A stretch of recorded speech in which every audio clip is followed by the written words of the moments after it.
To anyone that clicks on this video, I hope you're having a good day. If you're not having a good day, I hope your day gets better, and I hope tomorrow is better than today. In today's video, I want to talk a little bit about mixed martial arts and combat sports in general. Combat sports was my first dream and is a current passion of mine. And what better day to talk about mixed martial arts than the day that the mixed martial artist who got me and so many others into the sport is set to make his return. And of course, by that I mean the notorious Conor McGregor. But yeah, combat sports in general was my first dream. I remember being like 6 or 7 years old. I had a standing reflex bag and I watched Rocky 1 on repeat and just practiced on the reflex bag. And every time a new Rocky came out, I remember watching him on repeat, watching him over and over, practicing on my reflex bag.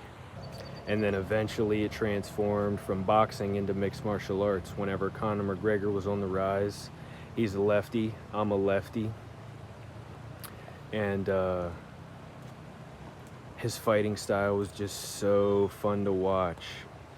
I enjoyed watching his fighting style so much, seeing a lefty go out there and put on the performances that he put on.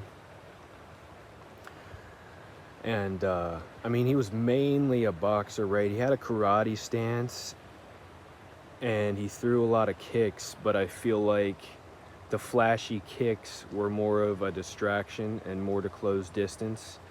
And he was really looking to set up his hands, in particular the left hand, of course. And I know there's a whole bunch of controversy with him outside the cage, but I've always been able to separate the art from the artist. I just love the sport. I'm not too interested in who the mixed martial artists are outside the cage. If they're exciting inside the cage and I enjoy their fighting style, that's all I personally really care about. Combat sports in general was my first dream, and to be honest with you guys, I just didn't chase it hard enough. In my little town that I live in, there's no kind of gyms, no boxing, no jiu-jitsu, no karate, Muay Thai, anything. There's no mixed martial arts, no martial arts gyms anywhere in walking distance of me. And I just cared more about hanging out with friends, I guess, and then chasing that dream, you know, saving up money to get a vehicle and potentially move if I had to really go chase that dream. I just didn't chase that dream hard enough. And I guess that's why I'm like really trying to stay consistent with this YouTube thing and chase this dream. I feel like it's my second chance to chase a dream. I feel like potentially most people have one dream. They either achieve that dream or they don't, and then they stay in the system for the rest of their lives. These days, my current favorite active fighters are Ilia Topuria and Alex Pereira, who both unfortunately lost earlier this year at potentially the biggest stage at the White House. Ilia Topuria, I wasn't as upset about him losing, just for the fact that it was such an inspiring story to see Justin Gaethje win.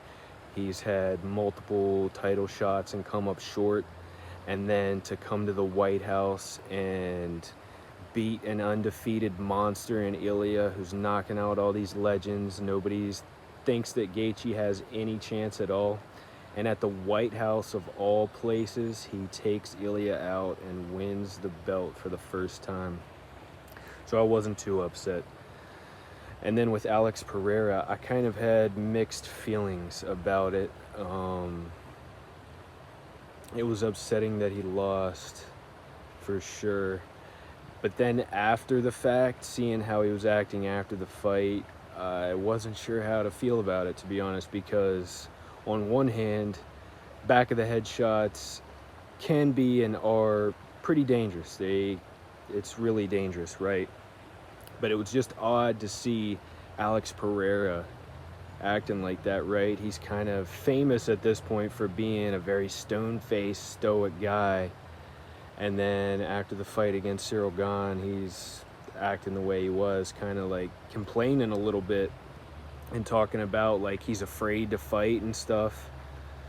And like I said, I know back of the head shots are dangerous, so it's kind of mixed feelings. Like, can't blame him too much, but it's just odd to see a stone-faced, stoic guy acting the way he was acting after that fight. But either way, I'm excited to see how both of them bounce back. I'm not one of these MMA fans that's gonna just turn my back on my favorite fighter because they lost. Whenever Alex Pereira got knocked out by Israel Adesanya, I still, I was looking forward to see how he would bounce back.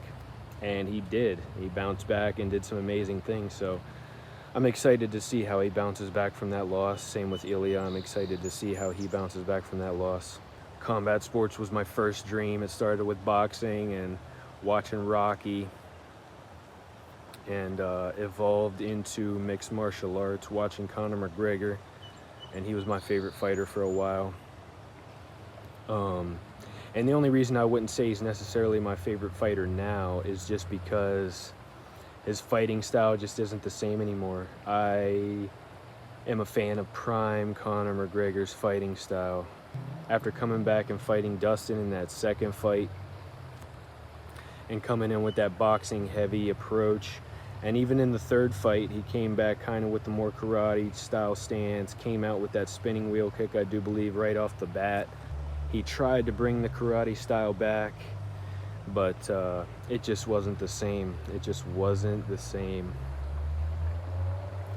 I mean, I hope he wins. If he comes back after all this and wins, that would be an insane story, but I'm not getting my hopes up about it. Max has been super active. He's been getting wins. I mean, he's gotten some losses too, but he's been getting wins. He's been way more active. And his style is just kind of the exact style that usually gives Conor trouble, with the high cardio, pressure heavy style. High output usually gives Conor trouble. If Conor can't get Max out of there early, he's probably going to be in for a long night and probably is not going to win that fight, unfortunately. But yeah, guys, I think that about covers what I wanted to talk about. Some of my current active favorite fighters, how Conor McGregor got me into mixed martial arts, and how as a kid I was always into boxing and wanted to be a boxer, and then wanted to be a mixed martial artist, and just didn't chase my dream hard enough. And I guess that's a message to anyone listening to this as well. If you're a younger guy and your dream happens to be something like combat sports, where there is kind of a timer. See, with like YouTube, I feel like there's not really a timer on this dream. There's not too many qualifications or limitations with YouTube like there is with combat sports. If you don't start young, you might as well not try at all. I mean, it's better to try and fail than to not try at all, but when you're talking about potential brain damage and you could lose your life, yeah, it's you got to be careful. But yeah, guys, I think that about covers it. I hope everybody that makes it this far in the video has a great day, and I look forward to seeing you guys in the next video. And yeah, I think that's about it.